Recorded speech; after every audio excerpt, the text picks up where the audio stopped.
Lübnan'a doğru, daha doğrusu Eskişehir'e doğru 2 tane köprü var. Oralardan birinden geçerek karşı tarafa geçeceğiz ve tarihi kısmı gezeceğiz. Evet, bugün Lak'la biraz daha kısa tutacağız. Evet. Buna dair pozitif yorumlar aldık. Teşekkür ederiz. Kendimizi gösterdiğimizden fazla artık etrafa şey yapacağız ve kadrajı da daha göstermemiz gereken değerlere odaklı ilerleteceğiz. Deneyeceğiz diyelim. Evet, zamanla olacak. O halde yavaştan sizinle şöyle Köprüye doğru. ilerleyelim. Arkada çok güzel bir kalabalık var ama bugün hava açısından biraz şanssız olabiliriz sanıyorum. Bir güneş açıyor, bir kelim paspas parlıyor, bir aşırı rüzgara maruz kalıyoruz. Yani Bakalım nasıl üstüme- ilerleyeceğiz. Üstüme kazak giydim ama Evet. sıcak oluyor. Çıkarsam mı diye düşünüyorsun. Bir de aşırı bir anda rüzgar çıkıyor. Şu an olduğu gibi hava kapattı. Evet. Köprüde tadilat var. Şaşırdık mı? Tabii ki bizim şansımız. Karşımızdaki köprü Aziz Servatius Köprüsü. Tarihi 13. yüzyıla dek dayanıyor. 7 kemerli bir köprü. Eski köprünün üzerine daha sonra yeni bir yapı ilave edilmiş ama şu an tadilat devam ediyor. O yüzden ne ortasından ne de yan tarafından bunu tam ne yazık ki alamayacağız. Bu köprünün diğer tarafı Eskişehir'e bağlanıyor. Birazdan o tarafa doğru ilerleyeceğiz zaten. Yan tarafında Bir de şey var, yan tarafa geçmeden önce şu arka tarafında 7 tane kemerden oluşuyor köprü aslında. Tadilat sebebiyle şu an belki o ortaya geçemediğimiz için gösteremiyoruz. Ama tam olarak şunun arkasında Yapının 7 tane arkasında. kemer görünüyormuş. Biz de görmeye çalışacağız tadilatın el verdiği kadarıyla. diğer tarafta da Wilhelmina olarak geçen diğer köprü var. şöyle göstereyim size. Bu da yine 1930'lu yıllarda kurulmuş. Bu hangi köprüden geçilirse geçilsin Eskişehir kısmına geçebiliyorsunuz aslında. O yüzden çok güzel bir Evet. bağlantı noktası ikisi de ve birbirine çok yakın. Hani gelirseniz istediğiniz köprüden ya da tadilat olmayan köprüden geçerek güzel fotoğraflar çekebileceğiniz noktalarda bulabilirsiniz. Eskişehir'de göreceğimiz ilk yer Old Lady Bazilikası. Our Lady. Our Lady mi? Our Lady Bazilikası. Ben isim konusunda sürekli koşturacağım bunu. Önceki videolarda da yaptım. Biz bence O yüzden elimizde bir devam edeceğiz. belgeyle gezelim, okuyalım biraz. Belge ne? Polise mi göstereceğim? Ona benim Ya belge dediğim yani bir yazılı bir çıktı falan alalım. Geldiğimiz yerlerin biraz İsim adını hafızam. unutuyoruz ya gerçekten. Our Lady Bazilikası'na geldik. Burayı özellikle görmek istememizin 2 tane sebep var. Biri buranın tarihinin binli yıllara kadar dayanması. Hazine kısmını görmeyi çok istiyoruz. Bir de asıl eski manastır kısmı var. Bu yapı onun üzerinde oluşturulmuş. Evet. Bunlara odaklanıp aslında biraz hareket edeceğiz. Ve şey, Hem Maastricht'te bir de hem Hollanda'daki en eski ve orijinaline uygun korunan yapılardan biriymiş. binli yıllardaydı değil mi bu? Evet. 2 tane de kule mi denir bunlara? Şapel mi bir şey deniyordu, bunların ismi vardı. Kule. Kulesi var. Dıştan güzel görünüyor. İçeriye doğru yavaş yavaş. Oldukça da kalabalık dışı. Gruplar, turlar falan var şöyle.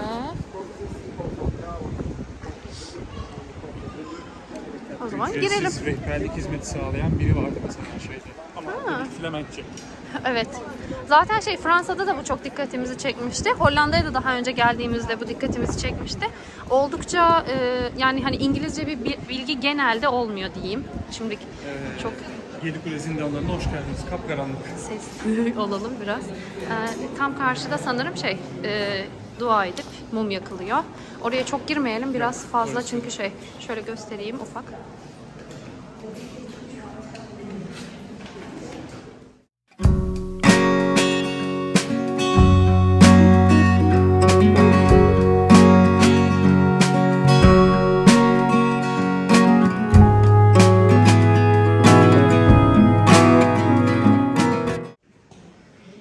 Hazinenin içerisine girerken sırt çantalarımızı bırakmamız gerekiyormuş. İlk defa. Evet. Genelde kıyafetle ilgili değil herhalde. Evet, üstünüze giyin genelde kıyafet falan deniyordu ama ilk defa. Ama çok garip. Mesela hani çantanızı alıyorlar ama bir belge bir şey vermiyorlar size bir hani dönüşte nereden bileceğim. Aynı çanta oldu. Yalnız çok güzel ya. Evet, yeni evlenecek arkadaşlar. Evlenimizden önce burayı uğrasın. Şamdanlar, tabaklar. Paşa Bahçe'nin yeni Our Lady gümüş serisi karşınızda.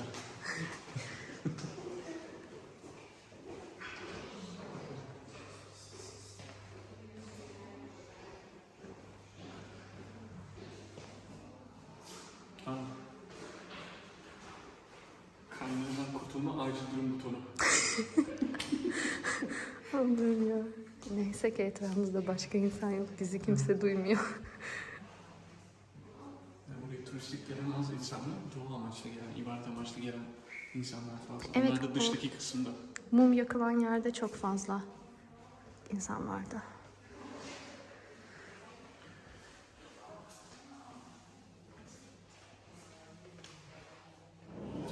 Oh, mis gibi bir hava. Sonunda normal ritme dönebildik. Kimden bileceğiz? Bir düğün grubu geliyor bize. Olabilir tabii. Oldukça beyaz elbiseli. Hanımefendiler bekleyişte. İleriden de bir araba geliyor. Sonunda bir düğün grubu var. Düğün curcunası gelmeden biz şu güzel sokakların oradan bence Şu sol tarafı diyorsun şurayı. karşımıza Aziz Servatius Kilisesi'nin oraya doğru gidelim. Bu arada buradaki hazineler bu intro diyelim. Asıl hazine biraz sonra gelecek. Servatius'ta değil mi? Zaten Evet. en önemli yapı olarak orası görülüyordu. Tabii en önemli Şurada kişi de o da zaten tarihe dayandığımızda burada. bir heykel gibi bir şey ilk var piskopos. ancak Flemenkçe yazılarıyla hiçbir şey anlamadığımız için görüp geçiyoruz. Our Lady Bazilikası'nda vakit geçirdikten sonra biraz sokaklarda kaybolduk. Ama tabii ki belli bir istikamette kaybolduk. Öyle random ilerlemedik. Bu sefer Cehennem Kapısı dedikleri şehrin eski surlarının olduğu yere geliyoruz. Orayı size göstereceğiz. Sen ne demiştin tarihi için buranın? Burası da oldukça eski. Yine binli yıllarda yapılmış sanırım kapı ve eski duvarlar zaten bir kısmı yıkık sanırım. Binli yıllarda yapılmış. Tam yılını hatırlayamıyorum. Ama içeride bir de Birazdan müze var görürüz ya. sanırım. Tam onu da ya bunun içerisinde mi yoksa hani gireceğiz yine bu bölgede bir yerde mi onu da tam bilmiyorum. Yer yönüm malum yok ama müzesi de olduğunu biliyorum. Vize kısmının da sanırım şu sol küçük kapıdan girdikten sonra köşede olması lazım girişi. Bu arada Cehennem Kapısı Tam karşımızda. Buyurun efendim. 2 tane kulesini de görüyoruz. Şuradan müzenin içerisine doğru ilerleyelim. Şunlar da sanırım eski surların devamı sol. Evet. Yani bütün şehri çevreleyen surun en muhafaza edilebilen kısmı burası. Dın dın dın dın. Ve Allah'ın kulu beni sokamaz oraya. Sen girebilirim dersen Ya düşünüyorum sanırım içeriye girdiğimizde şuradan çıkıp bayağı bir merdiven çıkacaksın. Benim merdivenimi geçtim yüksek bir yere çıkacağız. Müze zaten içeride orta kısımda olarak not etmişlerdi. Çok merdiven var. Yok. Bu darlık ve zaten bana yetti. Dın dın dın dın. Ama var. 3 euro girişi bu arada. Gelirseniz hani girmek isterseniz oldukça uygun fiyatı ama merdivenler taş ve çok yamuk yamuk merdivenler var ve tepeye çıkacağımız için ben biraz tedirgin Senin ayağın oldum. hafif yapıyorken çok Evet. risk almamak Evet. faydalı olabilir. Biz en iyisi size Cehennem Kapısı'nı gösterdik arkadaşlar. Yapalım. Devamında Sokaklardan yürüyerek diğer yerlere doğru devam edelim. Mesela daha Servatius Kilisesi'nin oraya gitmedik. evet o önemli. Evet, oraya doğru ilerleyelim. Cehennem kapılarından sonra yavaştan bizim de tabii mide kapıları aralanmaya başladı. Bu sefer sizin de yorumlarınızı değerlendirerek bu konuda hazırlıklı davrandık. Sürekli videolarda bahsediyoruz. Bir yemek yiyelim falan diyoruz ama bir görsel yok. Bunu Çünkü aslında yiyoruz. evet, unutup gömüyoruz. Acemiyiz, yanlış çekiyoruz. Ya da çekim yaptık zannedip bunu beceremiyoruz. Şimdi Piskopoz değirmeni tam Türkçesi onu Türkçeleştirmek lazım bilmiyorum ama Bishop's Mül olarak geçen var. Bir değirmen var, su değirmeni. 14. yüzyıldan beridir tahıl değirmeni olarak kullanılıyor kendisi. Ve hemen dibinde bir kafe var. O zamandan beridir bu değirmenden alınan unla bu pastanede ürünler imal ediliyor. Tabii biz de meraklı tadına Evet. bakacağız. Kaçmaz. Önceden rezervasyon yapmamız gerekmiyordu. Baktım bu sefer kontrol ettim. Bir daha bir şey çıkarsa zaten taşıyacağım. Bu durum ona doğru gidiyor. Oraya doğru ilerleyeceğiz.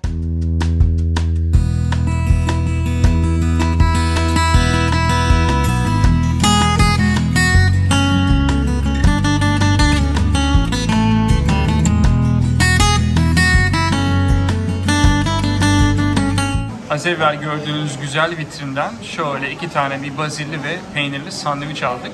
Ama tabii ki sandviçle bu atıştırma bitmedi. Şurada gösterelim size. Nilgün böyle. Bu fıstıklı ve elmalıydı değil mi? Fıstıklı, evet. Buranın en çok tercih edilen tatlılarından biri. Elmalı fıstıklı pay. Evet. Bu böyle tabakta bırakmamak lazım. Bunu bir de dene bakayım. Evet, hemen denemem lazım. Zaten sıcacık.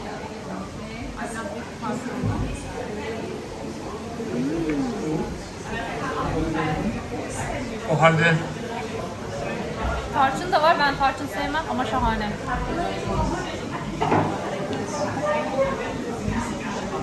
biraz daha gösterecek olursak. Hala bana tatlı cazip gelmiyor ya. Aklım açıkçası burada. Çünkü acıktım. O halde Nilgün'ü kendinden geçirmesini atlattıktan sonra geriye ne kaldı bugün bizim? Servet Kilisesi var. Evet. Aziz Sermet abi diyeceğim, ben onu sürekli karıştırıyoruz. Aziz Sermet abi zamanında abimiz iyi ganimet yapmış. Çok merak ediyorum. Adamın mezarının üzerine kilise yapmışlar ya. Adam öyle bir adam. Evet, ama onu finale bıraktık. Birazdan Ganimet'te görüşüyoruz. Aziz Servatius Kilisesi'nin bu kadar önemli olmasının sebebi Aziz Servatius'un buranın ilk piskoposu olması. 6. yüzyılda vefatı üzerine, onun mezarı üzerine bu kilise yapılmış. Üzerine kurulmuş mezarın, Evet. değil mi? Mezarın üzerine yerleştirmişler. Abimiz yalnız, düşünsene bizde yani üstüne ev yapma var, araba yapma var. Servet var abimizin adamın üstüne üstünde. kilise yapmışlar yani, bu nasıl bir şey? Düşünsene. Servet diyorsun adam. Servatius sürekli böyle Latince yapıyor gibi. Dilim dönmüyor bir şeyden sonra. İsmini karıştırıyorum. Ya içerisinde şahsi hazinesi var. Onu çok merak ediyorum ben. Nasıl bir ganimet indirmiş Psikopos abimiz zamanında, vallahi gözümün önüne o Our Lady'den sonra onun küçük hazine olduğunu düşünecek olduktan sonra burası daha çok dikkatimi çekti. Cidden bu bazilika ve kiliselerin içerisinde kişilerin hazineleri var ya, ne kadar güzel. Psikoposluk, lady'lik yani güzel bir olmuş zamanında. Kapalı çarşı görmüş delikanlılar pek yemez. Zamanında güzel piskopo etmişler. Bu soldaki Aziz Servatius. Her Bu neyse da- ondan. Zamanın yancısı Aziz Yan Kilisesi kendisi. İkisi Şöyle yan de yana. bir saat kulesi var. Bunun üzerinden bütün şehri görebileceğimiz manzara noktaları varmış. Evet, cam teras gibi bir şey var. Evet. Tabii bizim yükseklik korkumuz sebebi biz asla böyle yerlere çıkmıyoruz. Evet, size gösteriyoruz ki gelirseniz siz çıkın. Deneyebilirsiniz. Evet. Şimdi ama içimden bir ses yine buranın kapalı olduğu ile ilgili bir şey yapıyor. İnternetten baktım, açık diyordu. Kapanış saati de bugün için saat 6. Yani girişe sahne kurmuşlar. Kapalı olduğunu gerçi daha nasıl yapabilirler? Evet. Sermet abimizin kapısına geldik ama bak bakayım evde mi? Yok. O zaman Sermet Dayı Festivali'ne hoş geldiniz.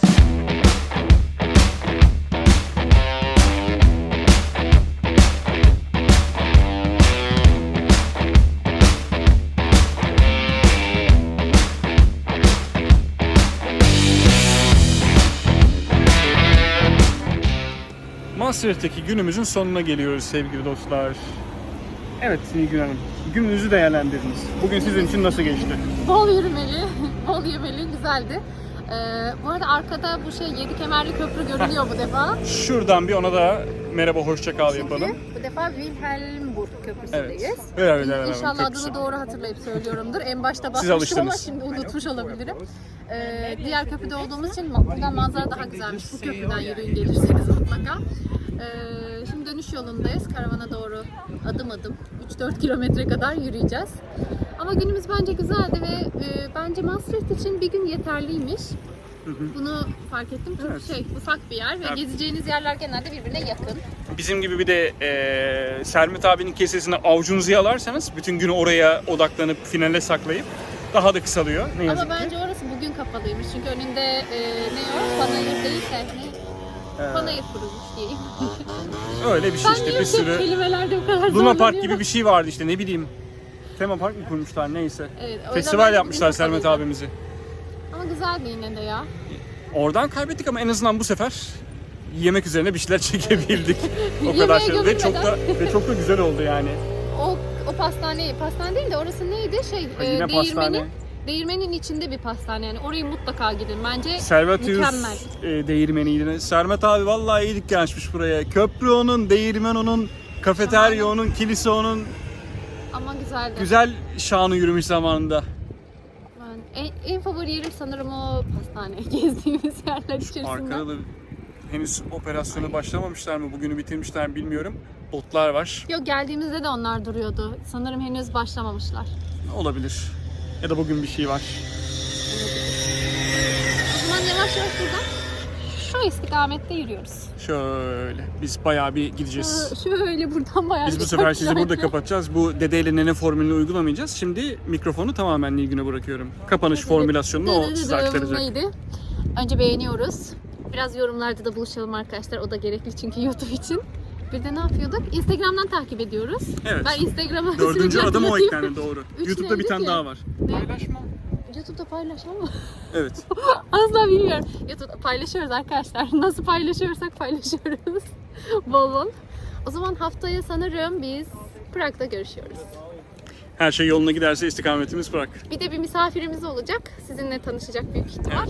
Yine bir Kulaklarını- aksilik olmazsa diyelim. Kulaklarını çınlattığımız Tospa haftaki geziye bize katılacak. Evet, Minnoş da geliyor. O halde sonraki maceramızda görüşmek üzere. Saçlarımız uçuşarak görüşmek üzere. Seninkiler tabii uçuşmuyor. Öyle bir derdim yok, sıkıntım yok. Hoşça kalın. Görüşmek üzere, hoşçakalın.